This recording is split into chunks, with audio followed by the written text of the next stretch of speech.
ये board exam वालों को भी शर्म नहीं आती है, इतनी सुबह सुबह एग्जाम रख देते हैं। बताओ साला सही से हक भी नहीं पाते। टेंशन मत ले भाई, वैसे भी हम एग्जाम में हगने ही जा रहे हैं। यार हमको बहुत डर लग रहा है, पता नहीं पेपर कैसा आएगा। मैंने तो कुछ भी नहीं पढ़ा, कल रात को बुखार आ गया था, सिर्फ 18 घंटे ही पढ़ पाई।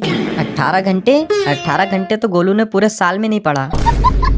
मुझे लग रहा है आज क्वेश्चन नंबर 7 पक्का आएगा। तुझे कैसे पता? क्योंकि वही एक क्वेश्चन है जो मुझे याद नहीं है। प्रिया तूने चैप्टर 5 याद किया? चैप्टर 5? अबे पूरी किताब में 4 ही चैप्टर है ना? नहीं भाई, 15 चैप्टर हैं। चलो अब लेट मत करो, क्लास में चलते हैं, नहीं तो एंट्री बंद हो जाएगी। अभी तो 10 मिनट है, क्या करेगा इतनी जल्दी जाके? कॉपी पे लाइनिंग करूंगा। चलो चलो सब अपना क्लासरूम देखते हैं। इसका इधर है, मेरा किधर है? सबका रोल नंबर एक ही क्लास में है, रूम नंबर 7। ये जूते बाहर निकाल कर अंदर आना।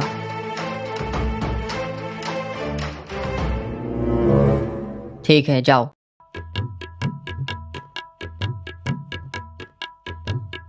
जाओ लाओ कंपोक्स चेक कराओ तुम्हारा। ये लो सर। ये क्या है? सर कंपोक्स। ये कंपोक्स लाने की क्या जरूरत थी? एक पेन तो तुम जेब में भी ला सकते थे। जाओ। ये चांदा प्रकार क्यों लेके आए हो? सर आज मैथ का एक भी क्वेश्चन नहीं छोड़ेंगे, पूरी तैयारी के साथ आए हैं। मैथ? आज तो साइंस का पेपर है ना। अगर किसी के पास phone, smart watch, bluetooth earphone है तो वो बाहर रख कर आ जाए, और किसी के पास किसी भी प्रकार की चीटिंग है तो वो मेरे हाथ में लाके दे दे। हम उससे कुछ भी नहीं कहेंगे, लेकिन तुम चीटिंग करते हुए पकड़े गए तो तुम्हारा पेपर छीन लिया जाएगा और तुम्हारे ऊपर केस हो जाएगा, जिसमें तुम 3 साल तक एग्जाम नहीं दे पाओगे। अगर किसी बच्चे को क्वेश्चन पेपर से रिलेटेड कुछ भी प्रॉब्लम हो तो हमसे पूछे, आपस में कोई बात नहीं करेगा, और किसी ने किया तो उसे चीटिंग माना जाएगा। यार सर तो डरा रहे हैं, हम तो पूरा एग्जाम चीटिंग के भरोसे बैठे हैं। डर मत यार, ज्यादा से ज्यादा क्या होगा, तू फेल होगा, रिश्तेदार तेरी बेइज्जती करेंगे, तेरा बाप तेरे को बेल्ट से मारेगा, घर से बाहर निकाल देगा, तू पन्नी बीनेगा, भीख मांगेगा, और इससे ज्यादा क्या हो जाएगा। हे गणपति बप्पा, हे अल्लाह, हे जीसस, प्लीज पेपर इजी आए। अबे इतने लोगों को बुलाएगा तो एग्जाम हॉल में जगह कम पड़ जाएगी।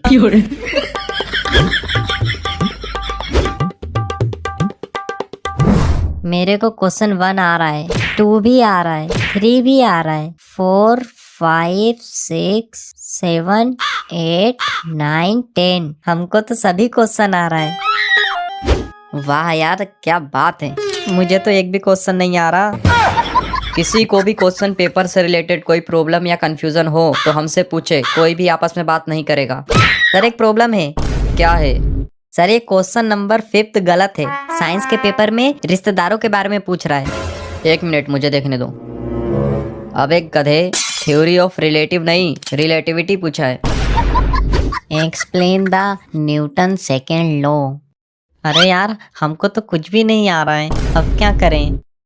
आइडिया, न्यूटन का सेकेंड लॉ बहुत ही अच्छा लॉ है। यह लॉ बहुत फेमस लॉ है, इसको पेपरों में बहुत बार पूछा जाता है, जैसे इस वाले पेपर में भी पूछा गया है।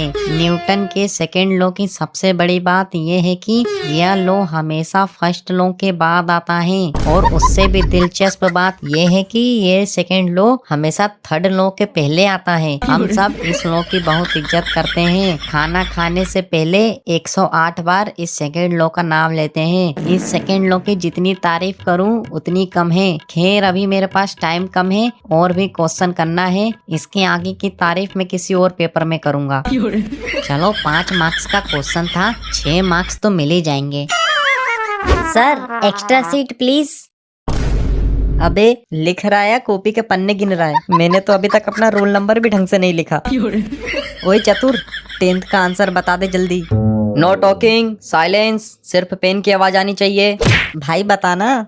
मैं नहीं बताऊंगा, आज मैंने तुझे चीटिंग करवा दिया तो तेरी आदत हो जाएगी चीटिंग करने की, फिर तू जिंदगी में कुछ बड़ा नहीं कर पाएगा। मैं चाहता हूँ कि तू एक अच्छा इंसान बने, जिंदगी में कुछ बड़ा करे। चल ज्ञान मत दे, तू आंसर बता रहा है या नहीं? नहीं बताऊंगा। भाई देख, अगर तू नहीं बताएगा तो मैं सर से बोल दूंगा कि तू मुझे डिस्टर्ब कर रहा है। हम दोनों फेल होंगे साथ में। अच्छा लिख। THE CHEMICAL chemical REACTION reaction is EXOTHERMIC exothermic comma. भाई कोमा की स्पेलिंग तो बता। रहने दे भाई, छोड़, क्या करेगा पास होके। ओए लंडू सुनना भाई, 7th का आंसर बता दे। भाई कोमा की स्पेलिंग तो बता। अरे भाई, इम्पोर्टेंस ऑफ ऑक्सीजन। अच्छा हाँ लिख। हमारे लिए oxygen is very important. We all dead without oxygen. We all takes oxygen and release carbon dioxide. लेकिन इसके अपोजिट पेड़ पौधे takes carbon dioxide and during photosynthesis oxygen छोड़ते हैं। पेड़ पौधे ईट बाय गाय। गाय इज अवर मदर। गाय के 2 कान भी होते हैं बट गाय हैव ओनली 4 टांग। बस पूंछ एक ही होती है। हाँ, गाय के 2 सिंग भी होते हैं। गाय हैव 4 दूध के थन that give us milk. Milk is very important for us. Milk color is white but oxygen color is transparent. So oxygen is very important for all of us. Thanking you, you are obediently. भाई मैं भी यही लिखूंगा तो same same हो जाएगा। एक काम कर, गाय की जगह बेल लिख दे, अलग अलग हो जाएगा। हाँ लेकिन भाई, बेल दूध कहाँ देता है? अबे तू बस लिख दे, वो कौन सा तेरे बेल का थन देखने आने वाले हैं। Sir extra seat. साला इधर एक पेज नहीं भरा जा रहा और इस साले को पन्ने कम पड़ रहे हैं। Sir extra seat. यार एक तो हमको कुछ आ नहीं रहा है, ऊपर से ये लोग एक्स्ट्रा सीट मांग मांग के हमको जला रहे हैं। भाई इन्होंने अब एक और एक्स्ट्रा सीट मांगी ना तो मैं ये पेपर खा के मर जाऊंगा। सर एक और एक्स्ट्रा सीट। लास्ट 5 मिनट, धागा बांधो। सर मेरे पास तो सीट ही नहीं है, धागा कहाँ बांधूं? अपने गले में?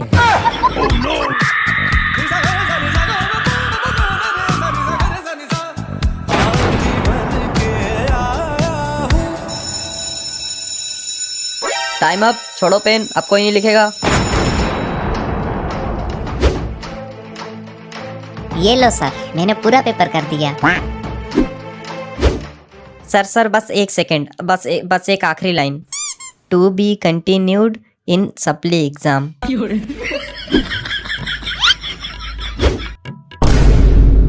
इसमें तो सिर्फ जय माता दी लिखा है। सर भक्ति में ही शक्ति है। सर आप प्लीज मार्क्स दे दीजिएगा, आपको माता रानी की कसम। यार मैंने तो बस 98 मार्क्स का करके आई हूँ। प्रिया, 4th वाले का आंसर 2.5 था या 2.6? 2.5 सही है, मेरा भी 2.5 ही आया था। लंडू तेरा क्या आया था? मेरा तो रहमान डकैत आया था।